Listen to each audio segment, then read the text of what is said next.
नमस्कार, मेरा नाम है अरुण सिंह और इस वक्त मैं एक क्रिप्टो माइनिंग फार्म में खड़ा हूं। अगर आप क्रिप्टो की दुनिया से रूबरू नहीं हैं और क्रिप्टो ब्लॉकचेन सुन के थोड़े कंफ्यूज हो जाते हैं, चिंता मत कीजिए, ये तो समझाएंगे ही। शुरुआत में फटाफट बता देता हूं ब्लॉकचेन और क्रिप्टो का क्या कनेक्शन है। तो देखिए, क्रिप्टो की जो दुनिया है उसका आधार है ब्लॉकचेन, यानी एक ऐसा पब्लिक लेजर सिस्टम जिसमें ब्लॉक्स में डेटा सेव हो रहा है और ये डिसेंट्रलाइज सिस्टम है। किसी एक शख्स का इस पर कोई हक नहीं है। दुनिया भर की जो सिस्टम्स हैं, दुनिया भर के जो उस ब्लॉकचेन के पार्टनर्स हैं वो उसे रन कर रहे हैं। रन कैसे कर रहे हैं? आप कोई ट्रांजैक्शन करते हैं तो उसे वैलिडेट करना होता है। वैलिडेट करने वाले माइनर्स होते हैं, वो लोग जो माइन करते हैं कुछ इस तरीके से। वैलिडेशन ट्रांजैक्शन की होती है कॉम्प्लेक्स एल्गोरिथमिक प्रॉब्लम को सॉल्व करते हुए। ह्यूमन ब्रेन तो कर सकता है, लेकिन जब वो प्रॉब्लम्स और कॉम्प्लेक्स होती जाती हैं तो इन तरह की मशीनों की ज़रूरत पड़ती है और इसीलिए इस तरीके का माइनिंग फार्म इंस्टॉल करना पड़ता है।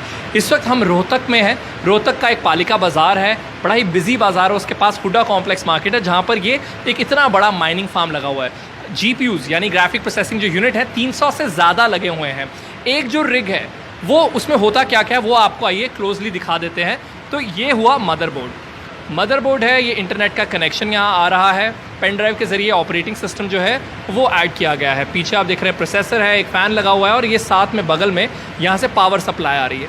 इसके ऊपर जो आप देख रहे हैं ये GPUs हैं, अलग अलग कंपनीज़ के GPUs यहाँ पर इंस्टॉल्ड हैं और इस पूरी माइनिंग फार्म में 300 से ज़्यादा GPUs हैं। इस वक्त जब मैं बात कर रहा हूँ थोड़ा पसीने भी आ रहे हैं, गर्मी लग रही है क्योंकि बहुत ज़्यादा हीट प्रोड्यूस हो रही है और हीट प्रोडक्शन का मतलब इलेक्ट्रिसिटी भी बहुत खाई जा रही है। तो इलेक्ट्रिसिटी का जहाँ तक सवाल है तो इस पूरे माइनिंग फार्म का लगभग 3 लाख रुपए का एक महीने का इलेक्ट्रिसिटी का बिल आता है। रही बात गर्मी की, तो यहाँ से ये डक्ट सिस्टम लगाया गया है, तो गर्म हवा जो है वो यहाँ से खींची जाती है और दूसरी ओर ऐसा ही एक डक्ट लगा है, वहाँ से ठंडी हवा है वो फेंकी जाती है। तो एक जिस सिस्टम में GPU हो, मदरबोर्ड हो, उसे एक रिग कहा जाता है। ढेरों रिग्स यहाँ लगे हुए हैं और यहाँ माइनिंग चल रही है एथीरियम की। इसके अलावा भी इन सिस्टम्स का इस्तेमाल जो लोग किसी और काम के लिए करना चाहते हैं, ब्लॉकचेन या फिर क्रिप्टो के लिए नहीं, किसी और काम के लिए उन्हें हैवी सिस्टम की ज़रूरत है, तो ये कंपनी जहाँ पर हम खड़े हैं वो उन सर्विसेज के लिए भी ये इन सिस्टम्स को ऑफ़र करते हैं। वेरी क्विकली अगर प्रदीप नरवाल हमें यहाँ पर ज्वाइन कर ले, we just have like few seconds of this video left. What is your company name? New Age Soft Sol Private Limited. Okay, और ये पैंडेमिक में आपने शुरुआत किया है इससे? या बिल्कुल। ठीक है, rapid fire round, 3 questions. Is mining profitable? Yes.